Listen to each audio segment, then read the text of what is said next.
Facebook পোস্টকে কেন্দ্র করে Dhaka college ও city কলেজের শিক্ষার্থীদের মধ্যে হাতাহাতি ধাওয়া পাল্টা ধাওয়া হয়েছে। সকাল 11:30টার দিকে এই সংঘর্ষ হয়। পরে পুলিশ পরিস্থিতি নিয়ন্ত্রণে আনে।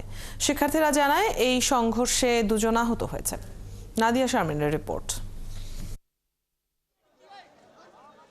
সকালে খবর ছড়িয়ে পড়ে ঢাকা কলেজের উচ্চ মাধ্যমিকের এক শিক্ষার্থী সিটি কলেজের পাশ দিয়ে যাওয়ার সময় সেখানকার শিক্ষার্থীরা তাকে আক্রমণ করেছে। এ খবর পেয়ে ঢাকা কলেজের উচ্চ মাধ্যমিকের অন্য শিক্ষার্থীরাও ছুটে আসে।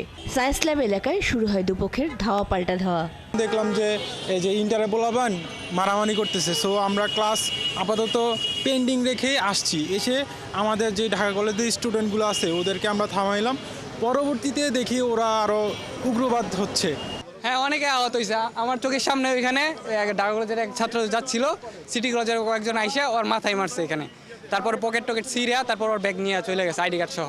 গত 2-3 দিন যাবৎ আপনার ফেসবুকে লেখালেখি হচ্ছিল। ওই ঢাকা কলেজের স্টুডেন্টরা কমেন্ট করে, আপনার সিটি কলেজের স্টুডেন্টরা কমেন্ট করে, এই কমেন্টের মধ্যে একজন পিঞ্চ করে। তো এই লেখার কারণে আপনার হয় কি এক ধরনের উত্তেজনা তৈরি হয় তাদের মধ্যে, মানে ফেসবুকের মধ্যে, অনলাইনের ইয়াতে। তো সেই সূত্র ধরে হয়তো বা আমাদের ঢাকা কলেজের আমার এক ছোটো ভাই ইন্টারমিডিয়েটের, ও হয়তো বা এদিক দিয়ে যাচ্ছিল সায়েন্স ল্যাবের এখানেই, মেবি সিটি কলেজের কয়েকটা ছেলেরা ওর উপর অ্যাটাক করে। এ সময় কিছুক্ষণের জন্য সড়কের দুই পাশে যান চলাচল বন্ধ হয়ে যায়। পুলিশ এসে আধ ঘন্টা পর পরিস্থিতি নিয়ন্ত্রণে আনে। তবে দুপুরে আবারও সিটি কলেজের দিকে মিছিল নিয়ে যাওয়ার চেষ্টা করলে ঢাকা কলেজের শিক্ষার্থীদের ছত্রভঙ্গ করে দেয় পুলিশ।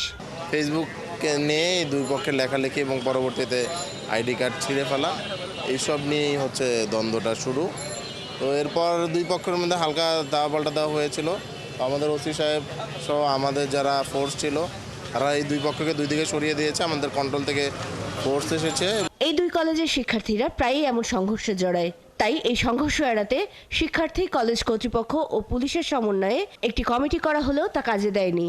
এখানকার ঢাকা কলেজের প্রিন্সিপাল স্যার, সিটি কলেজের প্রিন্সিপাল স্যার, আইডিয়াল কলেজের প্রিন্সিপাল স্যার এবং রৌফ এবং রাইফেলস, এই প্রিন্সিপাল স্যারদের নিয়ে কয়েকবারই বসা হয়েছে। তবে আসলে একটা যে আনরেস্ট চলছে কিছুটা, সেই জিনিসটার প্রভাবটা এখনো আসলে সম্পূর্ণভাবে শেষ হয় নাই। এই সংঘর্ষের ঘটনায় Dhanmondi, science lab, new market এলাকায় অতিরিক্ত পুলিশ মোতায়েন করা হয়েছে।